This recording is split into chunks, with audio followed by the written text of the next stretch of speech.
आप सभी को परमेश्वर पिता के मीठे और मधुर नाम में जय मसीह की। और आप सबका मैं वेलकम करती हूँ आज के लाइव सेशन में। और अगर मेरी आवाज आप सुन पा रहे हैं, क्लियर है, तो मुझे एक बार कमेंट सेक्शन में मैसेज करके बताएं। आइए हम आज की आराधना को प्रारंभ करेंगे और परमेश्वर से प्रार्थना करेंगे। परमेश्वर पिता, धन्यवाद देते हैं इस सुंदर समय के लिए कि आपने हमें जीवितों की पृथ्वी पे रखा पिता। और हम सभी पिता मसीही लोग, आपके पिता मानने वाले लोग पिता, इस वक्त मिलकर इस सुंदर समय में आपकी आराधना करने वाले हो सक रहे पिता। इसके लिए धन्यवाद देते पिता। कितने ऐसे थे पिता जिन्होंने आज का दिन नहीं देखा पिता। और यहाँ पे जितने भी लोग पिता आज लाइव सेशन में जुड़ते हैं, होने दीजिए पिता कि हम सभी के अंदर वचन काम करने वाला हो सके पिता। जो कुछ भी वचन आज मैं बोलती हूँ पिता, मैं अपनी इच्छा से, अपनी मर्जी से नहीं पिता, अपनी बुद्धि से नहीं, परंतु आपकी बुद्धि और आपकी सामर्थ्य के साथ बोलने वाली हो सकूं। और हम सब उस वचन को जो आप हमें बताना चाहते हैं ध्यान से सुनकर उस पर चलने वाले हो सके पिता। इस नेटवर्क को भी आपके हाथ में सौंपते हैं पिता। हर एक प्रकार की नेटवर्क में जो प्रॉब्लम है, जो बाधाएं हो सकती पिता शैतान की तरफ से, उन सबको हम यीशु मसीह के नाम से पिता खारिज करते हैं। और होने दीजिए पिता कि इस वचन को ज्यादा से ज्यादा शेयर किया जाए ताकि बहुत से कानों में ये वचन सुनने मिल सके पिता। सारी बातों के लिए आपको धन्यवाद देते पिता। हम प्रार्थना करते हैं कि यहाँ जो भी पिता गीत गाना गाया जाता है पिता और आराधना की जाती है, वो सब आपको ग्रहण योग्य हो। सारी बातों के लिए आपको धन्यवाद देते हुए मांगते हैं इस विनती को आपके ही प्यारे नाम से, सुनिए और दया से ग्रहण करिए, आमीन। आइए हम परमेश्वर की आराधना में एक गीत गाएंगे। और मैं ऐसा बिलीव करती हूँ कि ये गाना हम सबको आता है, तो आप भी मेरे साथ ये गीत गाएं। गीत का नाम है आखिरी नरसिंहा फूका जाने वाला है। तो प्लीज आप भी मेरे साथ इस गाने को गाएं। आखिरी नरसिंहा फूका जाने वाला है, आखिरी नरसिंहा फूका जाने वाला है, तेरा मेरा सबका यीशु आने वाला है, तेरा मेरा सबका यीशु आने वाला है। तब तू कहाँ होगा, तू कहाँ होगा, तब तू कहाँ होगा, तू कहाँ होगा। पहले तो मसीह में मुर्दे जी उठेंगे, बाकी जो हम जिंदा हैं बदल जाएंगे। पहले तो मसीह में मुर्दे जी उठेंगे, बाकी जो हम जिंदा हैं बदल जाएंगे। पल भर में ये देखो सब कुछ होने वाला है, पल भर में ये देखो सब कुछ होने वाला है। तब तू कहाँ होगा, तू कहाँ होगा, तब तू कहाँ होगा, तू कहाँ होगा। तेरी दौलत तेरी शोहरत काम न आएगी, तेरी दौलत तेरी शोहरत काम न आएगी। ये सब चीजें प्यारे तेरे साथ न जाएंगी, ये सब चीजें प्यारे तेरे साथ न जाएंगी। दुनिया में तू तन्हा ही रह जाने वाला है। तब तू कहाँ होगा, तू कहाँ होगा, तब तू कहाँ होगा, तू कहाँ होगा। आखिरी नरसिंहा फूका जाने वाला है, तेरा मेरा सबका यीशु आने वाला है। तब तू कहाँ होगा, तू कहाँ होगा, तब तू कहाँ होगा, तू कहाँ होगा। इस सुंदर गीत के लिए परमेश्वर को धन्यवाद देते हैं। क्योंकि ये गीत ना सिर्फ परमेश्वर की महिमा के लिए है, पर हमारी आंखें खोलने के लिए भी ये गीत उतना ही इम्पोर्टेंट है। जैसा कि हमने देखा, इस गीत के बोल कितने सुंदर और कितने अ, आंखों को खोलने वाले हैं, कि वचन कहता है कि जो गीत कहता है कि यीशु मसीह जल्दी आने वाला है, जो रैप्चर होगा, और हम सभी ये उम्मीद करते हैं कि हम सभी इतनी तैयारी अपनी स्ट्रांग रखें कि हम भी रैप्चर में उसके साथ उठा लिए जाएं। आमीन। और अ, उसके बाद जो सेकंड वर्स है, मैं हमेशा कोशिश करती हूँ कि मेरा जो गीत होता है वो मेरे वचन के साथ सिंक्रोनाइज्ड हो। मैं कोशिश करती हूँ ऐसी, और परमेश्वर पिता मेरी अगुवाई करता है, इसके लिए मैं परमेश्वर को धन्यवाद देती हूँ। और आज मैं जिस वचन के बारे में आपसे बात करने वाली हूँ, वो उस टॉपिक को आप शायद देख पा रहे होंगे, वहां पे मैंने लिखा है थोड़ा सा। एक स्टार्टिंग में, लास्ट वचन में भी मैंने इस टॉपिक के बारे में थोड़ा सा बात की थी। और उससे पहले मैं आपको एक चीज, एक छोटी सी अपनी टेस्टमनी बताना चाहती हूँ, कि पिछले कुछ मंथ्स में, महीनों में मेरे साथ, मेरे जीवन में मैंने बहुत सारे चेंजेस देखे हैं। और सारी महिमा और सारा जलाल मैं परमेश्वर पिता को देना चाहती हूँ, क्योंकि उन्होंने, मैं हमेशा सोचती थी कि मैं परमेश्वर की बातों को सुनती हूँ, गॉड फियरिंग हूँ और बहुत सी बातें, परंतु सचमुच में मेरी आंखें खोलने वाली चीजें मेरे साथ हुई हैं, और मैं अपने जीवन को उस तरीके से परमेश्वर की साथ, उसकी सहभागिता में बदलने वाली हो सक रही हूँ। उसके लिए मैं परमेश्वर का धन्यवाद देती हूँ। और इसी साथ में कोशिश करना चाहती हूँ कि जो कुछ भी बातें मैंने रैप्चर या अंत के दिनों के बारे में सीखी हैं, वो मैं अपनी ड्यूटी, अपनी रिस्पॉन्सिबिलिटी समझती हूँ कि मैं सबके साथ शेयर करने वाली हो सकूं, कि एंड के टाइम्स में हमारे साथ क्या चीजें होने वाली है, और हमें कैसे हम उन छोटी चीजों से बाहर आ सकते हैं, जो हमारे और परमेश्वर पिता के साथ रैप्चर में उठा लिए जाने के बीच में बैरियर बन सकती है। और उसी सीरीज में, उसी एक वचन के सीरीज में मैं आपसे आज बात करना चाहती हूँ अबाउट मनी, या about the biblical aspect of money या वेल्थ। हम सब जानते हैं, हम सब ने हमेशा से, बचपन से सुना होगा कि हमने देखा है बाइबल में, नीति वचन में स्पेशली बहुत सी बातें, बहुत सी वर्सेस लिखी हुई हैं अबाउट वेल्थ, और कैसे धन कैसे किसी व्यक्ति के लिए हानिकारक हो सकता है। It could be very dangerous for a spiritual growth of a man. और उसी सिलसिले में मैं आपसे आज का वचन शेयर करना चाहती हूँ, कि बाइबल बताती है कि एक धनी व्यक्ति के लिए, एक एक ऐसा व्यक्ति जो बहुत धनी है, बहुत धनवान है, उसके लिए परमेश्वर के राज्य में प्रवेश करना डिफिकल्ट है। तो आज हम देखेंगे कि क्यों डिफिकल्ट है, और उसका एक्चुअल रीजन क्या है, जो हम शायद नहीं समझ पाते, क्योंकि हमारी आत्मिक आंखें बंद हैं अभी भी। तो मेरे साथ निकालें। इस टॉपिक को मैं दो सेशंस में लूंगी। एक, आज के सेशन में मैं आपको ये बताऊंगी कि कैसे ज्यादा धन इंसान के लिए बुरा हो सकता है, उसके उद्धार के मार्ग में वो बाधा बन सकता है। It could be a barrier in his way of salvation. And अपने नेक्स्ट वचन में मैं ये बताऊंगी कि कम धन अगर किसी के पास है तो उसे कैसे मैनेज करना, उसे आना चाहिए, या कम धन भी कैसे हमें परमेश्वर के राज्य में जाने से रोक सकता है। आज हम देखेंगे कि धन की अधिकता होने से मनुष्य किस तरीके से अपने आप को परेशानी में डाल सकता है। और जो वचन मैंने चूज किया वो है मरकुस का 10 अध्याय, उसका 17 से 22 पद। मरकुस उसका 10 अध्याय 17 से 22 पद में एक इंसिडेंट है, जो मैं आपके लिए, मैं आपको शॉर्ट में ही बताना चाहूंगी, क्योंकि जो मेन वर्स है वो 25th वर्स है। यहाँ पे एक ऐसा इंसिडेंट है, एक ऐसा छोटा सा पैरेबल है, जिसमें ऐसा होता है कि एक व्यक्ति यीशु मसीह के पास आता है, और उससे पूछता है कि परमेश्वर के राज्य का अधिकारी होने के लिए मुझे क्या करना होगा।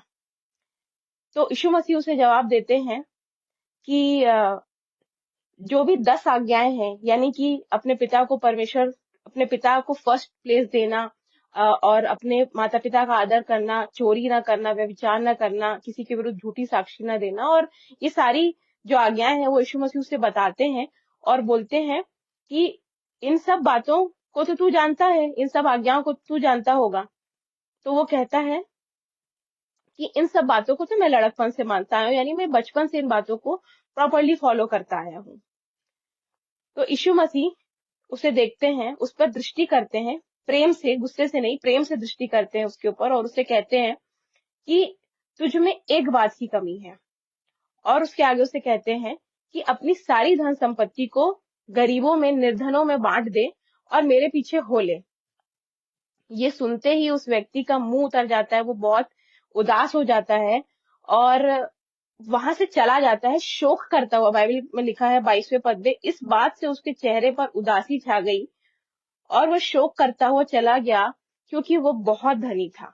परमेश्वर अपने इस वचन के पढ़े और सुने पे आशीष दे और इससे जो हमें बताना चाहता है वो हमारे जीवन में कार्य करने वाला हो सके। आमीन।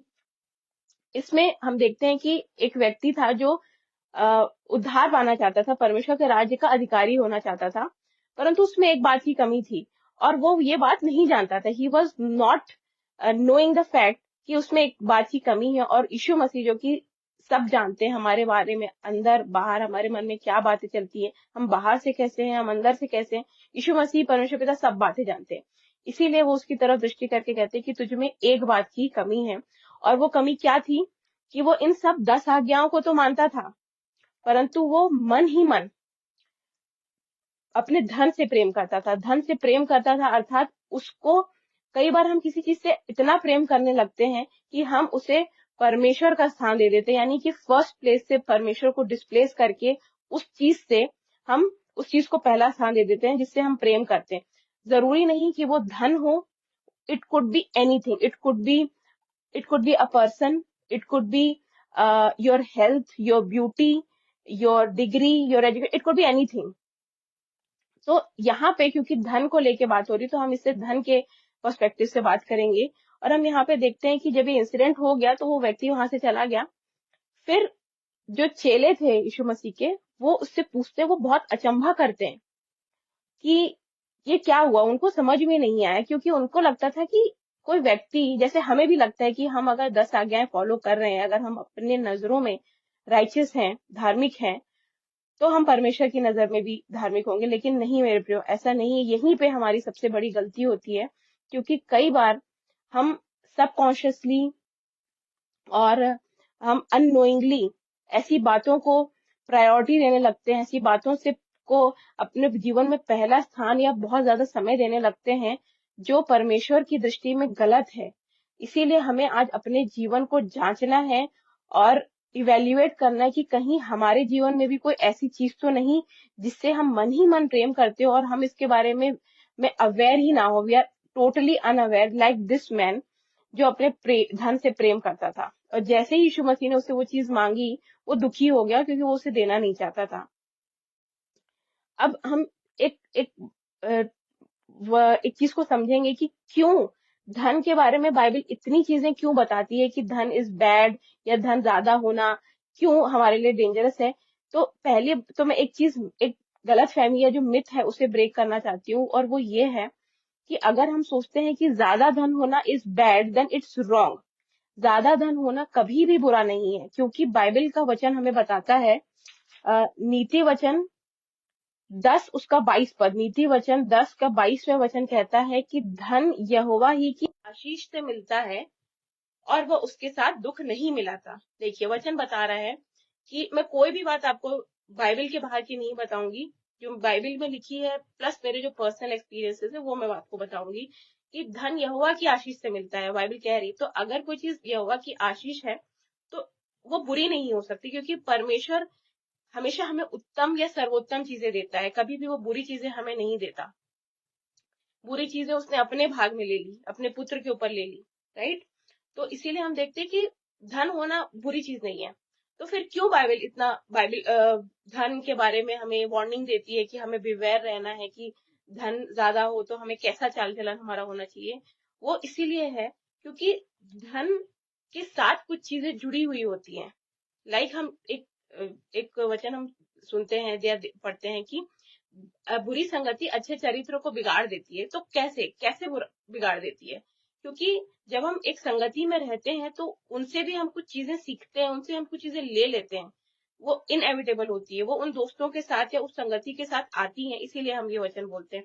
इसी तरीके से हम देखते हैं कि जब धन हमारे पास ज्यादा होता है तो क्या होता है, उसके साथ दो चीजें भी आती हैं, और उन दो से तीन चीजें हमारे पास आती हैं जिन चीजों से हमें वचन सावधान रहने के लिए बोलता है, और वो है प्राइड यानी घमंड, दूसरा है लालच यानी ग्रीड, और तीसरा है दिखावा यानी शो ऑफ। ये तीन चीजें हैं जो अक्सर, more often than not, is accompanied or is associated with money और wealth। और हम ये देखते हैं, अगर हम, आप सोचिए कि कोई धनी व्यक्ति है, आपने हमें हमने अपनी सोसाइटी में, अपनी डे टू डे की लाइफ में, टीवी में या कहीं पर भी हमने एक धनी व्यक्ति को भी देखा है और एक निर्धन जो गरीब व्यक्ति है उनको भी देखा है।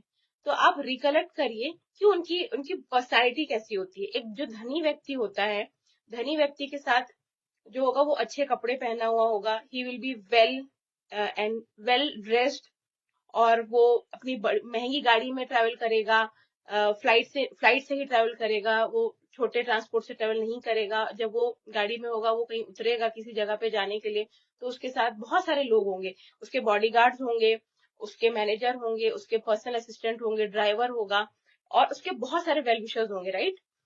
वेयर एज जो निर्धन व्यक्ति है, जो एक पुअर व्यक्ति होगा, उसका कैसे पर्सनालिटी होती है, उसकी पर्सनालिटी होगी बिल्कुल, वो सीधे चलेगा भी नहीं, मोर ऑफन देन नॉट वो सीधे चलेगा भी नहीं, और वो एक ही बहुत सिमटा हुआ सा रहेगा, अंडर कॉन्फिडेंट रहेगा। उसके पास शायद घर भी रहने के लिए ना हो, फुटपाथ पे आपको कहीं मिलेगा, है ना, और उसके पास गंदे कपड़े होंगे और बहुत ही दरिद्र अवस्था में वो होगा। तो इसके बारे में बाइबल क्या बताती है? बाइबल एक वचन बताती है, जो अभी मैंने आपको एक एग्जांपल दिया, उसमें बाइबल की वर्स कहती है, प्रोवर्ब्स 14 और उसका 20, नीति वचन 14 का 20 में वचन कहता है कि निर्धन का पड़ोसी भी उससे घृणा करता है, परंतु धनी के बहुतेरे प्रेमी होते हैं। देखिए आप, धनी व्यक्ति जो होता है उसके बहुत से फ्रेंड्स होते हैं, बहुत से वेल विशर्स होते हैं, जैसा अभी हमने देखा। लेकिन जो निर्धन व्यक्ति होता है, उसके नेबर्स ही उससे नफरत करते हैं, उससे घृणा करते हैं। ऐसा क्यों है? ऐसा क्यों होगा कि हमें हमेशा बताया जाता है कि love your neighbours, love your neighbours, ठीक है, it is the second greatest command that we need to follow. But यहाँ पे हम देखते हैं कि वचन कहता है कि निर्धन का जो नेबर है वही उससे नफरत कर रहा है, परंतु धनी के बहुत मित्र होते हैं। ऐसा क्यों है? जो व्यक्ति धनी व्यक्ति के मित्र हैं, उसके वेल विशर्स हैं, वो उस व्यक्ति से नहीं परंतु उसके धन से प्रेम करते हैं, वो उसके धन से अट्रैक्टेड हैं, not because of the characteristics और the behaviour of that person, but because of his money. Why? क्योंकि उसके पास जो मनी है, जो धन है, वो उसका पावर है। और हम जानते हैं कि आज पावर के जोर पे ही दुनिया चल रही है। हम देख सकते हैं अपने लाइफ के अराउंड बहुत सी चीजें हो रही हैं डे टू डे लाइफ में, in our country, outside our country, हर जगह पे पावर का ही बोलबाला है। वेर एज जो निर्धन व्यक्ति होता है, निर्धन व्यक्ति, उसके पास क्या, उसके पास तो खुद का रोजगार करने का, खुद के पेट भरने के लिए भी पैसा नहीं है, खाने नहीं, तो वो किसी की क्या मदद करेगा? जब लोग ये देखते हैं कि ये व्यक्ति मेरे किसी काम का नहीं है, तो उससे वो प्रेम नहीं करते, उसके साथ संगति नहीं रखना चाहते और उससे घृणा करते, क्योंकि he is of no use to him, right. और यहाँ पे हम देखते हैं, जो मेन वर्स है मेरी, वो यहाँ पे हम देखते हैं 25th वर्स, यानी मार्क 10 उसकी 25th वर्स जो है, वो ही मेरे आज के लेसन का, जो मैंने ये मैसेज बनाया वो इसीलिए था क्योंकि मुझे ये वर्स बहुत ही फैसिनेट करती थी और मैं हमेशा से इसकी मीनिंग को समझना चाहती थी। सुना हमेशा से था, बट मीनिंग मैंने आज जानी है। और वचन कहता है 25वें पद में, परमेश्वर के राज्य में धनवान के प्रवेश करने से ऊंट के सुई के नाके में से निकल जाना सहज है। परमेश्वर पिता एक अद्भुत रीति से अपने अपने चेलों को समझाते हैं कि एक धनवान व्यक्ति का परमेश्वर के राज्य में प्रवेश करना और एक ऊंट का सुई के नाके में से निकल जाना, आप सोचिए दोनों चीजें बिल्कुल भी कंपैरिजन के लायक ही नहीं है, मतलब दे आर इनकम्पेरेबल। कहाँ ऊंट, कहाँ सुई का नाका, और कहाँ परमेश्वर का राज्य और धनवान व्यक्ति। तो मैं हमेशा इस वचन को सोचती थी और परमेश्वर ने अगुवाई भी की, और कुछ परमेश्वर के दास जो हैं, कुछ सेवक हैं, उनसे भी मैंने सीखा कि इस वर्स का एक्चुअल मीनिंग क्या है। जब इस वर्स का मैंने मीनिंग जाना तो उसका मीनिंग मुझे ये समझा कि हम देखते हैं इसके लिए हमें थोड़ा सा हमें इजराइल या जो मिडिल ईस्ट है उसकी हिस्ट्री से ये कनेक्टेड है। यहाँ पे वचन कहता है कि आई ऑफ द निडल, यानी कि सुई का नाका। हम सब ने कभी ना कभी सुई में से धागा पास किया होगा, और हम जानते हैं कि इतना इजी नहीं होता सुई में से धागा पास करना, is not that easy. 2-3 attempt में हो जाता है, बट तुरंत नहीं होता है, राइट। और एक धनवान व्यक्ति को परमेश्वर के राज्य में प्रवेश करने से परमेश्वर यीशु मसीह कंपेयर कर रहे हैं। तो यहाँ पे जो गेट है नीडल ऑफ द आई से क्या मतलब है, जो एंशियंट इजराइल या यरूशलेम जो हुआ करता था, जहाँ पे ये दृष्टांत जब हो रहा है, जिस वक्त हो रहा है, जॉर्डन और जो मिडिल ईस्ट एरिया था वहां पे होता था, ठीक है। तो वहां पे यीशु मसीह हमेशा ऐसी चीजों से अपने शिष्यों को समझाते थे जो पास में अवेलेबल होती थी। तो यहाँ पे पास में अवेलेबल चीज कौन सी थी? ऊंट था, biggest animal and smallest opening. आप सोचिए, मतलब नीडल का आई कितना छोटा होता है और ऊंट कितना बड़ा होता है। या आप ऊंट के जगह हाथी या किसी भी बड़ी चीज से कंपेयर कर सकते हैं। इट्स ओनली, उसका ऊंट से लेना देना नहीं है, उसका कंपैरिजन से लेना देना है कि एक बड़ी चीज एक छोटी सी जगह से पास हो सकती है। तो वहां पे जो गेट होते थे, हम जानते हैं कि ऊंट, जो डेजर्ट एरिया होता है वहां पे ऊंट यूज होते हैं ट्रांसपोर्ट के लिए, राइट। और बहुत सी चीजों को, लोग भी उसमें ट्रांसपोर्ट होते थे, यहाँ एक जगह से दूसरी जगह, सामान भी उसमें ट्रांसपोर्ट होता था। बहुत सी चीजों को ऊंट के ऊपर लाद कर खाना और बहुत सी चीजें, यानी ज्वेलरी, वेल्थ, खाना पीने का सामान या कोई भी किसी भी प्रकार का सामान उस पे लाद कर वो एक जगह से दूसरी जगह ले जाया जाता था। और वहां पे एक गेट था, एक वहां पे एक महल था, या आप बोल सकते हैं मंदिर था। वहां पे उस महल के अंदर जाने के लिए एक गेट था, और उस गेट के डायमेंशंस बहुत ही कम थे, यानी कि उसकी हाइट कम थी, उसकी विड्थ कम थी। और अगर किसी को उस महल में, उस मंदिर में जाना है, तो उसे उसी नैरो गेट से, मतलब सकरे से गेट से पास होना है, तभी वो जा सकता है। और हम जानते हैं कि ऊंट कितना ऊंचा होता है, उसकी गर्दन ऊंची होती है, उसकी पीठ और ऊंची होती है। तो सोचिए इतनी छोटी सी जगह से एक ऊंट कैसे पास होगा। लेकिन आप परमेश्वर का अद्भुत वचन देखिए कि वो इम्पॉसिबल चीज को भी पॉसिबल कर सकता है अगर वो चाहे। और एक पॉसिबल चीज की, एक धनवान व्यक्ति जो सारी चीजें फॉलो करता है, परमेश्वर के वचन को फॉलो करता है, वो परमेश्वर के राज्य का अधिकारी होना उसके लिए कठिन है। तो हम यहाँ पे देखते हैं कि जब वो ऊंट पास होता है, या कोई भी व्यक्ति फॉर दैट मैटर अगर उस गेट से पास होना चाहता है, तो उसे अपने सारी उस ऊंट के ऊपर जो भी चीजें हैं उसे निकालना पड़ेगा, साइड में रखना पड़ेगा, और फिर ही ऊंट पास हो सकता है उस नैरो गेट से। और वो चीजें बाद में जा सकती हैं, बट वो ऊंट उन चीजों के साथ नहीं जा सकता, राइट। तो यहाँ पे यही बताया गया है कि अगर किसी को मेरे राज्य में एंट्री चाहिए, तो उसे अपनी सारी चीजें, इनफैक्ट खुद से भी इनकार करना है। परमेश्वर का वचन कहता है कि जो मेरे पीछे चलना चाहता है, वो मैं उसे त्यागना है, उससे मैं से इनकार करना है, और अपनी सारी चीजें रखना है। और हम सिर्फ ऐसे ही जाना चाहिए परमेश्वर के राज्य में, अगर हम अपनी बिलोंगिंग्स को, अपनी वेल्थ को, अपनी और भी सांसारिक धन को अगर हम चाहेंगे कि हम उसके साथ एंटर करें, तो हम नहीं कर सकते। एग्जैक्टली वही चीज उस व्यक्ति को यीशु मसीह समझाना चाहते थे कि जिस चीज से तू मन ही मन प्रेम करता है, उसे तुझे छोड़ना पड़ेगा अगर तू मेरे राज्य में एंटर करना चाहता है। और यहाँ पे आप देखिए, ये वर्ष इतना इतना अद्भुत है, ये वर्ष, कि सुई के नाके से वो ऊंट पास हो सकता है। क्योंकि और दूसरी चीज, नॉट जस्ट वो अपनी वेल्थ को हटाए, दूसरी चीज, वो ऊंट ऐसे ही पास नहीं हो सकता, मतलब वो अपनी नॉर्मल स्टेट में पास नहीं हो सकता वहां से। उस ऊंट को झुकना पड़ेगा, बिल्कुल नीचे आना पड़ेगा, बाउ डाउन होना पड़ेगा, तब जाके वो उस गेट से एंटर हो सकता है, क्योंकि उस गेट की हाइट ज्यादा नहीं है। पर हम जानते हैं, मैंने आपको अभी बताया कि एक धनवान व्यक्ति का बुरा या उसका नेगेटिव एस्पेक्ट क्या होता है, उसकी प्राइड, उसका घमंड। वो सोचता है कि अगर मेरे पास पैसा है तो मेरे पास सारे पावर हैं।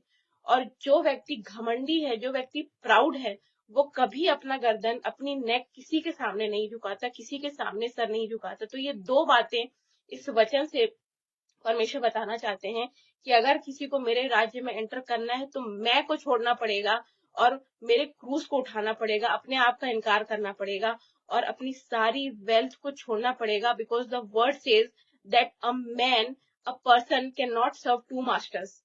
हम एक व्यक्ति दो मास्टर्स की सेवन नहीं कर सकते। या तो हम परमेश्वर के पीछे हो सकते हैं और स्वर्गीय राज्य में एंट्री ले सकते हैं, या तो हम यहाँ के वेल्थ को चाह सकते हैं, उसकी इच्छा रख सकते हैं और हमें यहीं रहना पड़ेगा। और हम जानते हैं कि जो परमेश्वर हमें देता है वो परमानेंट है, और जो चीजें सांसारिक हैं वो टेम्पररी हैं, वो नाशवान है। जैसा मैंने अभी जो गाना भी गाया वो इसीलिए मैंने गाया कि तेरी दौलत तेरी शोहरत यहीं रह जाएगी, ये सब प्यारे तेरे साथ नहीं जाने वाली है, तू अकेला रह जाएगा। तो यहाँ पे वचन यही समझाना चाहता है। और एक और अद्भुत रिवलेशन परमेश्वर ने मुझे दिया कि जो आई ऑफ द निडल होता है, जो निडल का जो नाका होता है, सुई का जो नाका होता है, उसका शेप को आप मैग्नीफाई करेंगे तो कैसा शेप होता है? उसका शेप होता है Oval shape, right? Oval shape होता है, एलोंगेटेड ओवल शेप होता है, या आप राउंड भी बोल सकते हैं। तो वो शेप से यीशु मसीह ने मुझे बताया, परमेश्वर ने मुझे एक अद्भुत रेवलेशन दिया कि अगर मैं अपने आप को शून्य कर लूं तो मैं परमेश्वर के पीछे जा सकती हूँ। और हम गाना भी गाते हैं कि शून्य से लेके तूने मुझे रच लिया अपने ही रूप में। लेकिन हमें ये जांचना है कि क्या हम सच में अपने आप को शून्य करने के लिए रेडी हैं या नहीं है। क्योंकि अगर हम अपने आप को शून्य नहीं करेंगे तो परमेश्वर के राज्य में एंट्री हमारे लिए बहुत ज्यादा डिफिकल्ट हो सकती है। क्योंकि वचन कहता है कि हम दो मास्टर्स की सेवा नहीं कर सकते, और ना ही हम, अगर हम अपने धन से प्रेम रखेंगे तो हमारा कुछ उद्धार हो सकता है। वचन एक और वर्ष में आपको बताना चाहती हूँ, प्रोवर्ब्स प्रोवर्ब्स 30 उसका 8 से 9, नीति वचन 30 अध्याय उसका 8 और 9 पद में लिखा हुआ है, मुझे ना तो निर्धन कर और न धनी बना, प्रतिदिन की रोटी मुझे खिलाया कर। ऐसा न हो कि जब मेरा पेट भर जाए तब मैं इनकार करके कहूं कि यहोवा कौन है, वह अपना भाग खोकर चोरी करूं और अपने परमेश्वर का नाम अनुचित रीति से लूं। देखिए मेरे प्रियो, कितनी भयंकर बात दी हुई है यहाँ पे। नीति वचन अगर आप देखेंगे तो आज के मेरे वचन की सारी वर्सेस ऑलमोस्ट नीति वचन से ली गई हैं, क्योंकि हम जानते हैं कि नीति वचन किसने लिखा है? हमने सुलेमान ने लिखा है। वो व्यक्ति जो अभी तक जो नोन है उन सब में से सबसे ज्यादा बुद्धिमान और सबसे ज्यादा वाइज मैन था सुलेमान। और हम जानते हैं कि ये आशीष उसे परमेश्वर ने दी थी। परमेश्वर ने उसे कहा था कि तुझे जो मांगना है मांग, लेकिन उसने ना वेल्थ मांगी, ना सुंदरता मांगी, ना हेल्थ मांगी, ना और भी किसी तरीके की सांसारिक वस्तु मांगी। उसने बुद्धि मांगी, उसने ज्ञान मांगा, विजडम मांगी, इसीलिए ताकि वो ये वचन लिख सके और उस वचन के द्वारा हम उसे अपने जीवन में अप्लाई कर सके। देखिए यहाँ पे कितनी अद्भुत बात लिखी है कि ना मुझे निर्धन कर, ना मुझे धनी बना, मतलब मुझे इतना, और मुझे प्रतिदिन की रोटी खिलाया कर, मतलब मुझे इतना दे कि मैं अपनी रोज जो बेसिक नीड्स है वो पूरी कर सकूं, बट मेरे पास किसी चीज की बहुतायत ना हो और कमी भी ना हो। क्योंकि जब बहुतायत किसी चीज की होती है तो क्या होता है कि हम यीशु मसीह से दूर चले जाते हैं, परमेश्वर से दूर चले जाते हैं। और जब, जैसे मैंने आपको बताया कि जब पैसा होता है तो प्राइड आती है, जब प्राइड आती है तो हम हर चीज को पावर के थ्रू अपने कंट्रोल में करना चाहते हैं। एक धनी व्यक्ति, अगर आप सपोज करिए धनी व्यक्ति, हमने बहुत से एग्जांपल भी देखे अपने डे टू डे लाइफ में, हम देखते हैं कि अगर कोई धनी व्यक्ति है, उससे कोई पाप हो गया या क्राइम हो गया गलती से, या नोइंगली या अननोइंगली किसी भी तरीके से कोई गलती हो गई जो कि इलीगल है या which is a crime, suppose दूसरी किसी व्यक्ति की जान चली गई, तो वो व्यक्ति क्या करेगा? क्या वो जाके अपने गुनाह मानेगा? नेवर, बिल्कुल भी नहीं। वो क्या करेगा? अपने घमंड का सहारा लेगा और अपने घमंड से, अपने पावर से, जो कि उसका पैसा है, उससे क्या करने की कोशिश करेगा? वो सारी चीजें, यानी सारी चीजें जो उस क्राइम से उसे बचा सकती है, उसे अपने फेवर में करने की कोशिश करेगा। वो पहले जाके उस व्यक्ति का जिसके घर में डेथ हुई है उसको जाके इन्फ्लुएंस करेगा, उसे जाके पैसा देगा ताकि वो अपना मुंह बंद रखे। या तो अगर वो चीज नहीं होगी then he will try to buy law and order, वो लॉ एंड ऑर्डर को अपने हाथ में लेना चाहेगा। और नहीं, उसके बाद भी नहीं होगा तो वो तमाम चीजें बोलते हैं ना, बाय हुक और बाय क्रुक वो हर चीज करेगा, क्योंकि उसके पास पावर है। और अगर आपके पास पावर है तो वचन बताता है आपके बहुत से प्रेमी होंगे, आपके सब आपके पीछे जाएंगे, आपकी बात मानेंगे, क्योंकि वो अंधे हैं और मूर्ख हैं, और वो ये नहीं समझते कि ये जो पावर है वो यही पृथ्वी का है, ये टेम्पररी पावर है और पेरिशेबल पावर है। हो सकता है कि आज हम ऐसे बड़े पावरफुल व्यक्तियों के संगति में हो या उनके साथ हो, लेकिन ये हमेशा हमें अपने आप को जांचना है कि हम उनके साथ उठना बैठना नहीं करें, या उनकी थिंकिंग हमारे माइंड के साथ मैच ना करे। क्योंकि हम आज देख रहे हैं, अब एक आज ही मैं एक रिसेंट एक देख रही थी, अगर आप न्यूज देखते हैं तो चंडीगढ़ के जो पोल्स हुए हैं, मेयर के पोल्स हुए हैं, उसमें आप देखिए जो व्यक्ति इन्वॉल्व है, आप उसका नाम देखिए वो कौन है। मैं अब किसी का नाम नहीं लूंगी, लेकिन आप वो देखिए और वहां पे क्या हुआ है आप देखिए कि पावर जो वर्ल्ड का पावर है, मतलब जो इंसान का पावर है, वेल्थ का पावर है, उसके नीचे हम जैसे मसीही बिलीवर्स लोग भी अपने घुटने टेक रहे हैं, just for few favours which are temporary. हम जानते हैं कि ये सारी चीजें यहीं रह जाने वाली है, हमारे साथ बाहर कुछ नहीं जाने वाला, ऊपर कुछ नहीं जाने वाला। फिर भी हम ये बात भूल जाते हैं कि एक मसीहा है जो हमारे लिए आना चाहता है, और वो हमारे उद्धार के लिए उसने अपनी जान दी। हम ये भूल जाते हैं उसके सेल्वेशन को, उसके उसके बलिदान को, हम उसका ठट्ठा उड़ाते हैं इन तरीके की चीप हैबिट से या चीप मिस्टेक से, जस्ट बिकॉज हम पावर का साथ दे रहे हैं।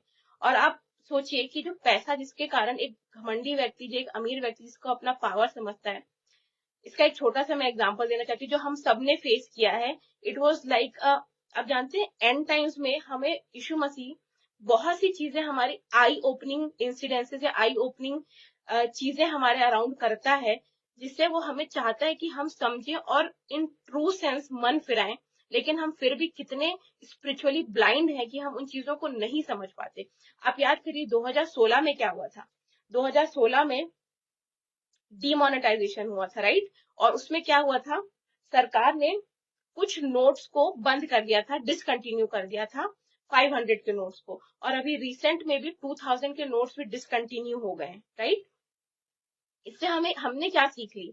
जो नॉन बिलीवर्स हैं उनकी बात आप नहीं करें, हम अपनी बात करें कि हम एज ए बिलीवर हमने उससे क्या सीख ली। आज के डेट में वो 2000 का नोट अगर हम लेके बाहर जाएंगे तो उसकी वैल्यू जीरो है, it has zero value, it is nothing but a piece of pink paper, nothing else. Same with 500 notes. और आगे जाके भी हम जिस नोट पे, जिस धन पे हम अपना ध्यान लगाते थे, जो हमें सेंस ऑफ सिक्योरिटी देता था कि हाँ अगर हमारे पास धन है तो हम सिक्योर हैं, ये अभी भी हमारे साथ होता है। कहीं ना कहीं किसी ना किसी लेवल पे हमारे साथ ये अभी भी होता है कि जो हमारी वेल्थ होती है वो हमें सेंस ऑफ सिक्योरिटी देती है। ये बात सही है, लेकिन मनी इज नॉट एवरीथिंग। अगर हम उसे सब कुछ समझने लगते तो वो हमारी गलती होती है। और आज हम देखते हैं कि क्या हुआ, आज उन पैसों की वैल्यू जीरो है। वर्ल्ड लेवल पे अगर आप देखें, US dollars used to be on top of it, मतलब यूएस डॉलर की वैल्यू सबसे ज्यादा हुआ करती थी कुछ समय पहले तक। लेकिन आज क्या हो रहा है, आज वो यूएस डॉलर नीचे खिसक गया है, और अब उस यूएस डॉलर की वैल्यू, टॉप वैल्यू किसने ले ली है? यूरोज ने, यूरोप के जो करेंसी है यूरो, उसने ले ली है। मतलब वो यूएस डॉलर की भी वैल्यू नीचे चली गई। आप सोचिए, मतलब इट इज टेम्पररी, कुछ भी स्थायी नहीं है यहाँ वर्ल्ड का, ये हमें परमेश्वर बताना चाहता है। और आगे जाके ये सारी चीजें जो हम कागज के नोट लेके घूमते हैं, ये सारी चीजें बंद हो जाएंगी, कैशलेस करेंसी होगी, कैशलेस हो जाएगी द होल वर्ल्ड। और ये क्यों होगा आप सोचिए, बिकॉज जो मसीह विरोधी आएगा, जो एंटी क्राइस्ट आएगा, वो ये सारी चीजें कराएगा। और ये चीजें हो रही है उसके साथ, ये ऐसा नहीं कि एक दिन में हो जाएगी। Rome was not built in a day, वो चीजें होती गई धीरे धीरे। और अगर हम अभी भी इन चीजों को नहीं समझ पा रहे हैं तो ये हमारी मूर्खता है, हम अज्ञानी हैं कि हम इन बातों को नहीं समझ पा रहे जो बाइबल हमारे पास दी गई है पढ़ने के लिए, समझने के लिए। और हम देखते हैं कि एक व्यक्ति अगर एक कंट्री को रूल कर सकता है, अपने पावर से हर किसी को तोड़ मरोड़ सकता है, लॉ एंड ऑर्डर की धज्जियां उड़ा सकता है एक कंट्री में, तो आप सोचिए जब मसीह विरोधी आएगा तो वो उसके पास सारी कंट्रीज अपना पावर दे देंगी, all the countries of the world. तो किस तरीके की त्राही और किस तरीके का परसिक्यूशन करेगा और सताव होगा, हम ये सोच भी नहीं सकते। इसीलिए मेरे प्रियो, जो आज हम देखते हैं, जो आज प्रीचिंग होती है मोस्टली, आप रियलाइज करिए, जो भी प्रीचिंग आज हो रही है ऑल ओवर द वर्ल्ड, वो ग्रेट कमीशन के बारे में नहीं हो रही। ग्रेट कमीशन क्या बोलता है मत्ती 28 में, कि तुम दुनिया के छोर तक जाओ और मेरे वचन का प्रचार करो कि मैं उद्धार करता हूँ और मैं सबके लिए बलिदान दिया। ये होता था पहले, लेकिन अब जो है, अब जो वचन प्रचार किया जाता है वो mostly is about rapture and second coming, not even second coming, rapture. क्यों? क्योंकि परमेश्वर नहीं चाहता कि हम नाश हो, हम बचाए जाए, वो चाहता है। और हम पहले ही बार में, पहले ही अटेम्प्ट में बचाए जाए, वो ये चाहता है। क्योंकि अभी हमारे, जो हमारी कंडीशन है वर्ल्ड में, इन आवर कंट्री, हम, ये हमारे सहन से बाहर है। अभी जो है हम सोचते हैं कि हम ये नहीं सह पा रहे, हमारे साथ बहुत अन्याय हो रहा है, यू नो, लेकिन नहीं, आगे जाके जिस रीति का सताव होगा वो हम सोच भी नहीं सकते। ये इस चीज के बारे में भी मैं, परमेश्वर ने चाहा तो मैं जरूर प्रचार करूंगी। तो आज का जो, मैं अपने टॉपिक पे वापस आती हूँ, कि जो हम करेंसी के ऊपर देख रहे हैं, कि जो हमें फॉल्स सेंस ऑफ सिक्योरिटी देता है मनी, वो कितना गलत अप्रोच है अगर हम सोचते हैं। और एक वचन मैं आपको बताना चाहती हूँ, जो लिखा है सबोपदेशक में, सबोपदेशक 5 उसका 10 और 12वां पद, वहां पे लिखा है, जो रुपये से प्रीति रखता है वो रुपये से तृप्त ना होगा, और न जो बहुत धन से प्रीति रखता है वो लाभ से, यह भी व्यर्थ है। फिर 12वें पद में वचन कहता है, परंतु धनी के धन बढ़ने के कारण उसको नींद नहीं आती। अब देखिए, हमने सुना है ना कितने बार वचन पढ़ते हैं कि जहां तेरा धन, जहां तेरा, वहां तेरा मन, हम बोलते हैं अक्सर, वचन भी लिखा है और ये सच बात है। वचन कहता है कि जो रुपये से प्रीति रखता है वो रुपये से तृप्त नहीं होगा। क्योंकि हमारा एज ए ह्यूमन, हमारा क्या नेचर है, हम सेटिस्फाइड नहीं होते, हम किसी भी चीज से कंटेंट नहीं होते। हमें हमेशा जो चीज मिलती है, हमें और चाहिए रहता है, हमें और चाहिए रहता है, हमें और चीजों की लालसा चाहिए लालसा होती है हमारी। परमेश्वर क्या कहता है, जो ज्यादा धन से प्रीति रखता है उसे पैसे से ना तृप्ति मिलेगी, और ना उस पैसे से होने वाले प्रॉफिट से उसे लाभ मिलेगा। एक एक फनी चीज मैं बताना चाहती हूँ, मेरे साथ जो होती है डे टू डे लाइफ में, मेरे साथ होती है मेरी वर्क प्लेस पे। जो मेरे कॉलीग्स हैं, सब नॉन क्रिश्चियन है, नॉन बिलीवर्स हैं, but everyone has a knowledge about Bible, या बाइबल क्या है, या क्रिश्चियनिटी का जो बेसिक रूल क्या है, बेसिक, उसकी बेसिक्स क्या है, सब पता है सबको, ठीक है। बट मैं उनकी बातें जब सुनती हूँ, तो वो बात करते हैं, अक्सर शेयर मार्केट की बात करते हैं, कि आज मैंने इस पे शेयर लगाया तो वो उस पे हाइक हुआ, अगर सपोज वो बढ़ा, तो वो बड़े खुश होंगे कि अरे आज तो बढ़ गया, और मैं इसमें लगाती हूँ या मैं उसमें लगाता हूँ। और जैसे ही लगेगा, तो उनका क्या अप्रोच रहेगा, कि देखा मैंने इसमें लगाया, ये बढ़ा, अब मैं इसमें भी लगाऊंगा, और वो और लगाएंगे। मतलब देयर इज नो स्टॉपिंग, जैसा वचन बताता है। आप देखिए, मैं वचन को लिटरली चलते हुए देखती हूँ अपने सामने, कि वचन बताता है कि जो ज्यादा रुपए से प्रीति रखता है उसे धन से संतुष्टि नहीं मिलेगी, और ना उसका जितना प्रॉफिट होगा उससे लाभ हो, उससे वो संतुष्ट होगा। क्यों? क्योंकि हम और चाहते हैं।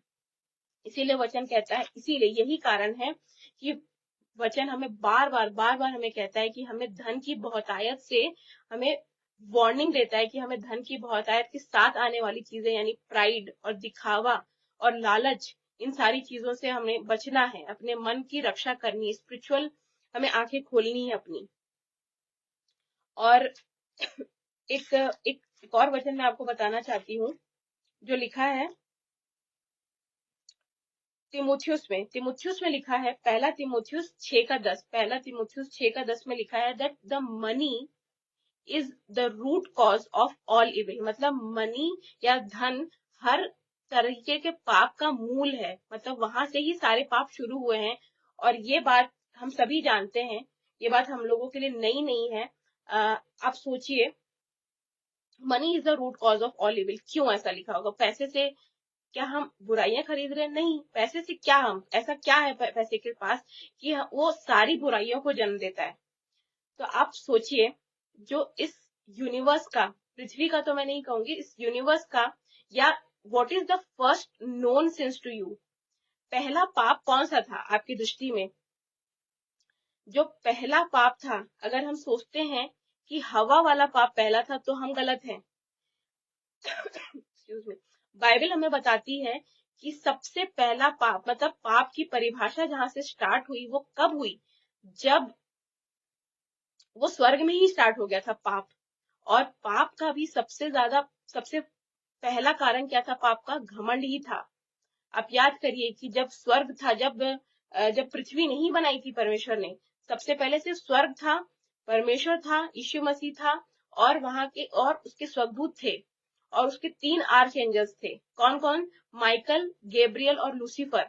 और उसने इन आर्क एंजल्स को अलग अलग काम असाइन किए थे। लाइक जो माइकल था, उसका काम था जो भी युद्ध या वॉर्स होते थे, स्पिरिचुअल बैटल्स होते थे, वो उसका काम था कि वो उस ग्रुप को लीड करता था। जो गैब्रियल था यानी कि जिब्राइल, उसका क्या काम था? जो भी शुभ समाचार होता था या जो भी दर्शन किसी को देता था, परमेश्वर किसी से बात करता था, जैसे मरियम के पास गया था और यशायाह भविष्यवक्ता के पास, ये सारे लोगों के पास जो वचन जाके बोलता था यीशु मसीह का या उसकी बातें बताता था, वो जिब्राइल था। और लूसीफर और उसके सेट ऑफ एंजल्स का क्या काम था? परमेश्वर की स्वर्ग में आराधना करना उसका काम था, उन लोगों का काम था। और हम जानते हैं कि उस समय क्या हुआ, जब लूसीफर और उसके सेट ऑफ एंजल्स यीशु मसीह की, परमेश्वर पिता की आराधना करते थे आमने सामने, तो क्या हुआ? लूसीफर, हम सब जानते हैं कि वो बहुत सुंदर था, ही वॉज वेरी ब्यूटीफुल। और धीरे धीरे उसकी सुंदरता ही उसके उसके घमंड का कारण बन गई। वो घमंड करने लगा, वो परमेश्वर के तुल्य अपने आप को समझने लगा, और उसकी ऐसी इच्छा होने लगी, उसके घमंड ने उसे ऐसा कर दिया कि वो परमेश्वर के तुल्य होना चाहता था। और देखिए, हम जानते हैं क्या हुआ कि उसके घमंड के कारण वो लूसीफर और उसके साथ उसके सेट ऑफ एंजल यानी 1/3 एंजल्स को यीशु मसीह, परमेश्वर पिता ने नीचे फेंक दिया। यशायाह में लिखा है, 13 या 14 अध्याय में लिखा हुआ है कि हे भोर के चमकने वाले सितारे, तू कैसा नीचे गिरा। अब देखिए, तो पहला घमंड जो था, वो वो पहला पाप जो था वो घमंड था। और क्योंकि घमंड जो है वो किसकी कैरेक्टरिस्टिक है? वो डेविल की कैरेक्टरिस्टिक है, वो सेटन की कैरेक्टरिस्टिक है। वो परमेश्वर पिता की, यीशु मसीह की कैरेक्टरिस्टिक कभी नहीं हो सकता। अब देखिए, जब हवा ने जब पाप किया, तो हम सोचते हैं, हम क्या सच में ये सोचते हैं कि एक फल खाने से पाप हो गया? मतलब आप सोचिए, एक फल खाने से कैसे पाप हो सकता है? नहीं, फल खाने से पाप नहीं हुआ, उसके पीछे की मंशा जो थी उससे पाप हुआ। शैतान ने उसे क्या कहा हवा को कि तू जानती है कि तुझे ये फल खाने से परमेश्वर ने क्यों मना किया है? क्योंकि जब तुम ये फल खाओगे तो तुम परमेश्वर के जैसे हो जाओगे, उसके जैसे हो जाओगे, और वो नहीं चाहता कि तुम उसके जैसे बनो। उसने ये बात परमेश्वर के मन में डाली, और जब हवा ने ये बात पे यकीन किया कि हाँ, मुझे भी परमेश्वर, उसकी इच्छा जगी है कि मैं भी परमेश्वर के तुल्य हो जाऊंगी, ऐसा क्या है जो वो मुझे अपने बराबर नहीं होने देना चाहता, तब जाके उसने वो फल खाया। फल खाना was not the sin, the root cause of all sin was pride, money जिसके साथ प्राइड आता है। अब देखिए, मनी यहाँ पे एक वचन में लिखा हुआ तीमुथियुस में, but it could be anything. जैसे यहाँ लूसीफर के साथ क्या हुआ, उसकी सुंदरता के कारण उसको घमंड आया। हो सकता है आज हमारे जीवन में भी कुछ इस तरीके की बात हो जिसपे हम घमंड करते हो सकता है हम अपने वेल्थ पे घमंड कर सकते हो, हम अपनी हेल्थ पे घमंड करते हो कि मेरी हेल्थ तो बहुत अच्छी है, मैं तो आज तक कभी बीमार नहीं हुआ, मुझे हॉस्पिटल जाने की जरूरत नहीं पड़ी। या आप अपनी सुंदरता पे घमंड कर सकती कि मैं तो बहुत ब्यूटीफुल हूँ। लेकिन हम सब जानते हैं कि beauty is will perish, all charm is deceptive and beauty is fleeting. हम सब जानते हैं ये वचन, लेकिन हम इस पे वचन को पे यकीन नहीं कर पाते।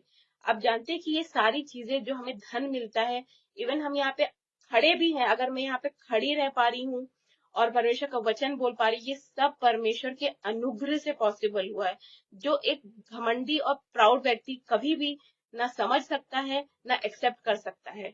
क्योंकि उसके लिए हर चीज और सबसे बड़ा वही होता है। और हम जानते हैं, परमेश्वर का वचन कहता है, अ, परमेश्वर का वचन कहता है, याकूब उसके 4:6 में परमेश्वर का वचन कहता है कि God opposes the proud but gives grace to the humble. मतलब परमेश्वर जो दीन लोग हैं उनके साथ होता है, उनको अनुग्रह देता है, और जो घमंडी है उनका विरोधी है, उनका विरोध करता है। आप सोचिए, अगर मैं और आप घमंड करते हैं, इसका मतलब परमेश्वर हमारा विरोधी है। और क्या हम चाहते हैं कि परमेश्वर हमारा विरोधी हो? कभी भी नहीं। इस तरीके की बात ना हमारे ऊपर ना आए, यही हमारे लिए अच्छा होगा मेरे प्रियो। क्योंकि अगर मैंने आपको बताया कि प्राइड किसका कैरेक्टरिस्टिक है, pride is the characteristic of devil. Not of God.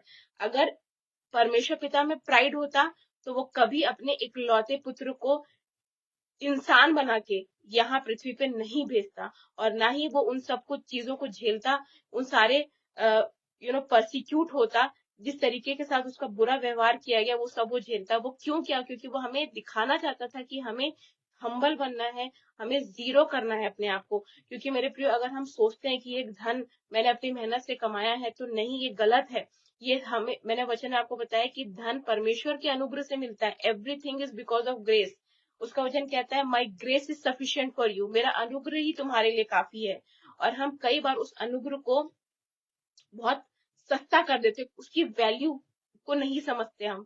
आप सोचिए, हो सकता है कि आज हम व्हील चेयर पे हो सकते थे, आज हम हॉस्पिटल में हो सकते थे, हॉस्पिटल के बेड में हो सकते थे, हो सकता है कि हम अपने बेड से उठने के लायक ही नहीं होते, पैरालाइज हो सकते थे। आज के दिन हम जीवित हैं, जीवितों के पृथ्वी पे रखा है हमें। क्यों रखा है? क्योंकि वो हमें एक और, हमारे लिए एक ये बहुत बहुत सुनहरा अवसर है कि हम जीवित हैं। क्योंकि जब जब परमेश्वर आएगा, यीशु मसीह जब आएगा रैप्चर के टाइम पे, तो जो मर गए हैं उनके पास वो चांस नहीं है कि वो अब रिपेंट कर पाए। हो सकता है उनके जीवन में कुछ ऐसी गलतियां हो गई हो जिसके कारण वो रिपेंट नहीं कर पाए, लेकिन नहीं, हमें परमेश्वर ने एक और अवसर दिया है कि हम इस चीज को समझें। और दिन अपने अयूब क्या करता था? अयूब अपने दिन भर में जो कुछ भी, वो अपने पूरे परिवार के साथ प्रार्थना करता था और पापों की क्षमा चाहता था, क्षमा क्षमा मांगता था परमेश्वर पिता से। क्यों? क्योंकि वो जानता था कि अनुग्रह के बिना कुछ भी नहीं है। और अगर हम सोचते हैं कि हम अनुग्रह, परमेश्वर के अनुग्रह के बिना सब कुछ कर सकते हैं, ये सारा धन हमने अपने बलबूते पे अर्जित किया है, या ये डिग्री, या ये एजुकेशन, या ये सुंदरता, ये हेल्थ, कुछ भी चीज हो सकती, घर, पैसा, गाड़ी, कुछ भी हो सकती है, ये चीज हमने अपने बल पे अगर हासिल किया है, तो हम वी आर सैडली मिस्टेकन। क्योंकि परमेश्वर हम इन सारी बातों के पीछे सबका न्याय करने पे बहुत जल्द आने वाला है।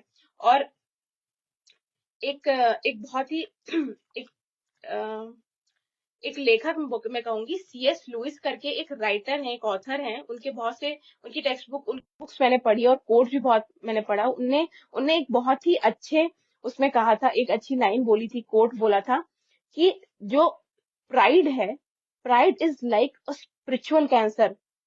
क्योंकि and it it causes an anti-Christ sort of work inside your body, anti-God type of work। मतलब एक स्पिरिचुअल कैंसर है। आप सोचिए कितनी बड़ी बात उसने कह दी कि एक स्पिरिचुअल कैंसर है। कैंसर क्या करता है? कैंसर हमारी जो फिजिकल बॉडी है उसे खाता है, जो हमारे नॉर्मल सेल्स जो उन्हें कैंसर सेल्स खा जाते हैं। इसी प्रकार से, और एक दिन जब अगर हम उसका ट्रीटमेंट नहीं लेते तो वो कैंसर सेल्स हमारे नॉर्मल सेल्स को खा जाते हैं, और एक दिन वो व्यक्ति मर जाता है। लेकिन जो प्राइड है, प्राइड वही सेम इफेक्ट, सेम इम्पैक्ट हमारी स्पिरिचुअल बॉडी पे करती है, हमारी स्पिरिट पे करती है। वो हमारे अंदर हमें परमेश्वर से इतना दूर कर देती है। क्योंकि एक घमंडी व्यक्ति क्या होता है, हम कभी नीचे नहीं देखता। जैसे मैंने आपको बताया, वो ऊंट और सुई के नाके वाला, वो कभी नीचे झुक ही नहीं सकता, वो कभी अपने धन को नहीं छोड़ सकता, क्योंकि उसमें इतना घमंड है। तो जब वो नीचे नहीं झुक सकता, जो व्यक्ति ऊपर नहीं देख सकता, तो जो व्यक्ति नीचे देख रहा है, मतलब अगर कोई व्यक्ति घमंडी है तो वो हमेशा लोगों को अपने से नीचे ही समझता है। He is always looking down upon things and people. तो जो व्यक्ति पूरे टाइम नीचे ही देख रहा है, तो वो ऊपर नहीं देख सकता। उसे लगता है कि मैं ही सबसे ऊपर हूँ, और ऊपर कौन है? ऊपर खुदा है, खुदा नीचे नहीं है। इसीलिए वचन कहता है कि हमें अपने आप को जांचना है, और हमें हमेशा अपने आप को इस तरीके से रखना है कि अगर हमारे पास धन दिया भी है परमेश्वर ने, तो हमें उसकी आशीष समझनी है, उससे उसका अनुग्रह समझना है। और मैंने अपने पिछले वचन में बताया था कि हमें पहुनाई करने का गिफ्ट मिलता है। हर एक व्यक्ति को एक गिफ्ट मिलता है। अगर हमारे पास ज्यादा वेल्थ है तो हमें परमेश्वर से प्रार्थना में पूछना है कि इसका क्या, मुझे क्या करना है। आपको प्रेयरफुल अप्रोच रखनी है, और तब वो आपको बताएगा कि इस धन का आपको कैसे मैनेजमेंट करना है। आप, हो सकता है आप दीनों की हेल्प कर सकते हैं, जो गरीब हैं, जो अनाथ बच्चे, आप उनकी हेल्प करिए। इन सब चीजों में लगाए बिना घमंड के। क्योंकि आप देखिए, सुलेमान जो इतना बुद्धिमान व्यक्ति था, वो कितनी सुंदर बात उसने कही कि मुझे ना निर्धन बना और ना मुझे धनी बना, परंतु फिर भी परमेश्वर ने उसको सारी आशीषें दी। क्यों? क्योंकि उसने सही चीज को मांगा परमेश्वर से। और यहाँ पे हम देखते हैं एक एक छोटी सी स्टोरी मैं आपको बताना चाहती हूँ। Real incident, not a story, it's a real incident and it is related to a person in Bible, जिसका मेंशन बाइबल में हुआ है। हम सभी जानते हैं Alexander the Great. Alexander the Great को हम सब जानते हैं। जो डैनियल की बुक है उसमें प्रोफेसी में जो डैनियल को ड्रीम दिखा था, उसमें अलेक्जेंडर द ग्रेट का जिक्र था। जो उसको पूरे स्वप्न में जो बॉडी दिखती है अलग अलग मेटल से बनी हुई, कोई सोना, कोई चांदी, कोई लोहा, तो ये सब में उसको अलेक्जेंडर द ग्रेट का भी परमेश्वर स्वप्न दिखाता है कि आगे आने वाले समय में एक ऐसा शासक आएगा जो जो इनविंसिबल होगा, मतलब उसको कोई हरा नहीं सकता, और वो सारी चीजों पे विजय पाता जाएगा। और बहुत, मतलब उसकी बहुत एक पकड़ रहेगी, बहुत ताकतवर वो एम्परर रहेगा, और वो था Alexander the Great. Alexander the great के बारे में हो सकता है आपने भी सुना होगा या देखा होगा नेट पे। उसकी एक बहुत अद्भुत एक बात उसकी मैंने यहाँ पे लिखी है कि जब वो 32 ईयर्स का था तब उसकी मौत हो जाती है। Alexander the Great was only 32 years of age when he died. तो जब वो, हम जानते, जैसे मैंने आपको बताया कि ये बाइबल की प्रोफेसी थी कि वो सारी चीजों पे विजय पाएगा, सारे एम्परर्स को जीतेगा, सब कुछ होगा। और आज की डेट तक उसे कोई हरा नहीं पाया था। जब तक वो जीवित था उसे कोई हरा नहीं पाया था, वो हमेशा जीता था जिस भी बैटल को उसने फाइट किया था। तो जब वो मर रहा था तो उसने he got ill and he was about to die. तो जब वो मरने पे था तो उसने अपने जो काउंसलर्स हैं, अपने जो जर्नल्स हैं, उन सबको बुलाया और अपनी 3 विशेष रखी उनके सामने। वो 3 विशेष थी कि पहली विश उसने ये रखी कि जब मैं मरूं तो मेरा जो कॉफिन है वो सिर्फ मेरे जो डॉक्टर्स हैं या जो मेरे मेडिकल पर्सनल हैं वो ही उठाएं। Excuse me. सेकेंड उसकी विश ये थी कि जब मेरा जो फ्यूनरल होगा, मुझे जब मेरे घर से ग्रेवयार्ड तक ले जाया जा रहा होगा, तो पूरे रोड पर, पूरे रास्ते भर, right from home to graveyard, जितना भी धन मैंने इकट्ठा किया, जो भी वेल्थ मैंने इकट्ठी की है, सोने चांदी जवाहरात हीरे मोती सारी, पैसे, सब कुछ उस रोड में बिछा हुआ रहेगा घर से ग्रेवयार्ड तक। और तीसरी विश उसकी ये थी कि मेरे कॉफिन में से मेरे दोनों हाथ बाहर की तरफ दिख, ऐसे बाहर की तरफ हैंगिंग हो और दिखे लोगों को, लोग देख सकना चाहिए मेरे हाथ। तो जो उसके पर्सनल्स थे, जो उसके जर्नल्स थे, उन्होंने पूछा कि ये इतनी अजीब, वो सरप्राइज और शॉक हुए कि ये इतनी अजीब और इतनी स्ट्रेंज विशेष क्यों रख रहा है। तो उन्होंने इसका कारण उससे पूछा कि तू क्यों इस तरीके की बातें, मतलब तू चाहता है कि तेरे साथ हो। तो उसने कहा कि पहला तो ये कि मैं चाहता हूँ कि डॉक्टर्स मेरी कॉफिन को उठा के ले जाएं, ताकि लोग ये देख सकें या ये समझ सकें कि कोई भी व्यक्ति, कोई भी बड़ा से बड़ा डॉक्टर आपको मौत के मुंह से बाहर नहीं निकाल सकता। कोई भी हो जाए, लेकिन मौत से आपको कोई इंसान नहीं बचा सकता। अगर बचा सकता तो सिर्फ खुदा बचा सकता है। दूसरी चीज उसने कहा कि मेरे पूरे वेल्थ को जो मैंने आज तक कमाया है, आज तक की जो भी मेरी कमाई है, वो सब कुछ मेरे रास्ते पे बिछा होना चाहिए, इसलिए ताकि लोग ये देख सकें कि सारी वेल्थ यहीं रह जाएगी। जो कुछ भी मैंने अपने 32 ईयर्स की लाइफ ऑन अर्थ कमाया है वो सब यहीं रहेगा, और मैं कुछ भी अपने साथ नहीं ले जाऊंगा। और तीसरी चीज कि कॉफिन से मेरे हाथ दिखना चाहिए, उसका मतलब ये है कि मेरे हाथ में कुछ नहीं है, मैं खाली हाथ आया था और मैं खाली हाथ ही जा रहा हूँ। मैं मिट्टी था और मैं मिट्टी में ही मिल जाऊंगा, और मैं ये कोई भी वर्ल्डली चीजें नहीं ले जाऊंगा अपने साथ। आप देखिए कितनी अद्भुत बात है। वो एक ग्रीक एम्परर था, लेकिन उसे परमेश्वर का भय था। वो जानता था, वो उस चीज को समझ चुका था कि ये जो भी चीजें हैं वो पेरिशेबल हैं और वो यहीं रह जाने वाली हैं। तो आज मैं भी आपको ये चीज बोलकर, मुझे खुद को भी और आपको भी, मैं ये चीज हमने अपने आप को जांचनी है कि कहीं हमें भी कुछ इसी तरीके की सीक्रेट यू नो चाहत तो नहीं है कि हम किसी चीज को, परमेश्वर को डिस्प्लेस करके उस चीज को पहले स्थान पे कर दे रहे हैं, और हम परमेश्वर को दुखी करते हैं। क्योंकि परमेश्वर कहता है कि अगर तुम मेरे सामने दीन बनोगे तो मैं तुम्हें बढ़ाऊंगा। पतरस कहता है अपनी पुस्तक में कि when be become humble under the mighty hands of God, then he will exalt you in your due time। मतलब जब समय आएगा, इन ड्यू टाइम मतलब जब रैप्चर का समय आएगा, तब हम को वो उठाएगा, तब आप देखिए कितनी अद्भुत बात है कि then he will exalt you in due time. मतलब जब वो आएगा अपने राज्य में, अगर हम दीन बनेंगे तभी हम देख सकते हैं अपने ऊपर। जब हम दीन हैं तो हम ऊपर ही देख सकते हैं, हम नीचे नहीं, हम नीचे ऑलरेडी हैं और हम ऊपर ही देख सकते हैं। तो जब हम ऊपर देखेंगे तभी हम खुदा की हेल्प ले सकते हैं, तभी हम मान सकते हैं कि हाँ, हमें एक सेवियर की जरूरत है। हम उसके अनुग्रह के बिना कुछ भी नहीं है, तभी हम ये समझ सकते हैं। लेकिन एक घमंडी व्यक्ति ये चीज कभी नहीं समझ सकता, क्योंकि वो कभी एक्सेप्ट ही नहीं करेगा कि मुझसे भी बड़ा या मुझसे भी पावरफुल कोई है। हम वो गाना गाते हैं, आप देखिए, एक रेवलेशन मिला मुझे कि हम वो गाना गाते हैं, कोई खूबी है न लिया कर, बख्शो हमको अपनी ताकत। आप देखिए, हम मतलब हम में कोई खूबी नहीं है, हमें उसकी ताकत की जरूरत है। हम तो इस लायक भी नहीं है कि हम सांस ले पाए खुद से। अगर परमेश्वर ना चाहे तो हम सांस नहीं ले सकते। अगर परमेश्वर ना चाहे तो हम अपने पैरों पर खड़े नहीं रह सकते, बोल नहीं सकते, सुन नहीं सकते, देख नहीं सकते। लेकिन हमें हमें वो हमें वो चाहता है, हमें बचाना चाहता है, इसीलिए हमें वो बार बार मौके देता है। और आजकल के जमाने में, एंड टाइम्स में, जो भी वचन हो रहा है मेरे प्रिय, वो सिर्फ और सिर्फ बिलीवर्स के लिए है, ताकि वो इस बात पे ईमान लाएं कि वो जल्द आने वाला है, और अपने आप को प्रिपेयर रखें, अपनी इतनी तैयारी रखें हम, कि हम जब वो आता है तो हम रेडी पाए जाए, उसकी तैयारी के साथ, तैयारी में रहें परमेश्वर पिता की, यीशु मसीह की, ताकि हम उसके साथ उठाए जाए पहले ही बार में। और वचन कहता है, एक एक लास्ट कोट बोलकर मैं अपना वचन एंड करूंगी।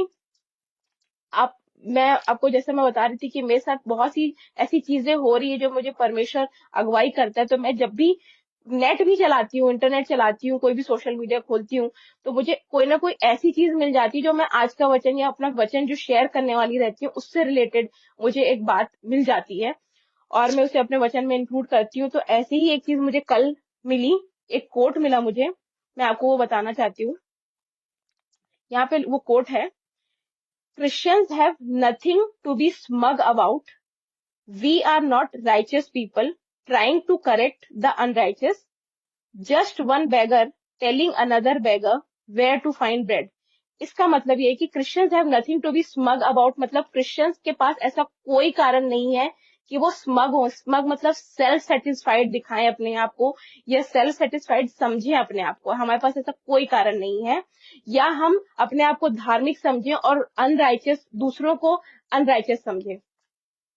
ऐसा हमारे पास कोई कारण नहीं है। लेकिन हमारा असली उद्देश्य क्या होना चाहिए? हम we are just one beggar telling another beggar where to find bread. और ब्रेड क्या है? ब्रेड है यीशु मसीह का ग्रेस, क्योंकि हम उसके ग्रेस के बिना कुछ भी नहीं कर सकते। और आप देखिए कि एक सेंस ऑफ सुपीरियोरिटी अगर हमारे अंदर है, तो हमें उससे बाहर निकलना है और हमें कोशिश करनी है कि हम परमेश्वर के आगे दीन रहें, नम्र रहें। क्योंकि आप जानते हैं एक अद्भुत बात, जब हम नए यरूशलेम में रहेंगे तो हम परमेश्वर के साथ स्वर्ग में नहीं रहेंगे। हमारे लिए धरती पूरी नष्ट होगी और उसे पवित्र करेगा परमेश्वर। और वो जानता है कि ये घमंड हमारे ऊपर वापस आ सकता है, क्योंकि शैतान की ये जो चीज है, ये एक इंसान का ह्यूमन नेचर है, ये फ्लैश की चीजें हैं कि हमें वो चीज आ सकती है, वापस से घमंड आ सकती है। इसीलिए जब हम नए यरूशलेम में रहेंगे तो हम स्वर्ग में नहीं रहेंगे। अगर हम ये सोचते हैं कि हम स्वर्ग में रहेंगे, तो हम स्वर्ग में नहीं रहेंगे और हम रहेंगे पृथ्वी पे ही, जो कि नया यरूशलेम होगा। और ऐसा क्यों होगा?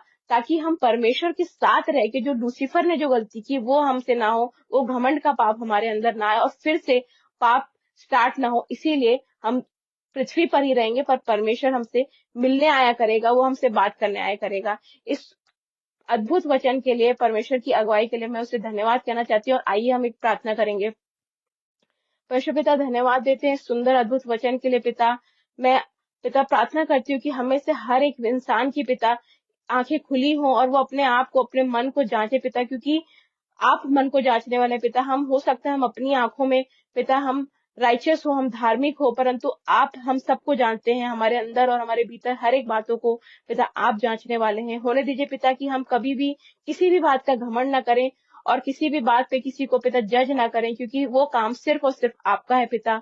और हमें ऐसा मन दीजिए पिता कि हम दीन और नम्र होकर जब भी आपके कदमों में आए, जब भी आपके चरणों में आए पिता, जिस प्रकार मेरी पिता अपने आप को दीन करके पिता आपके पास आती थी, आपकी बात सुनती थी, उसी तरीके से हम अपने आप को शून्य करके आपके पास आने वाले हो सकें, क्योंकि तभी पिता आप हमें वो चीजें डेवलप करेंगे जो आप हमें देखना चाहते हैं और जो आपको भाती हैं पिता। सारी बातों के लिए धन्यवाद देते हैं पिता। जो कोई भी वचन इस पेज पर बोला जाता है, हर एक वक्ता को बहुतायत की आशीष दीजिए और होने दीजिए पिता कि ये वचन बहुत से लोगों तक पहुंचे।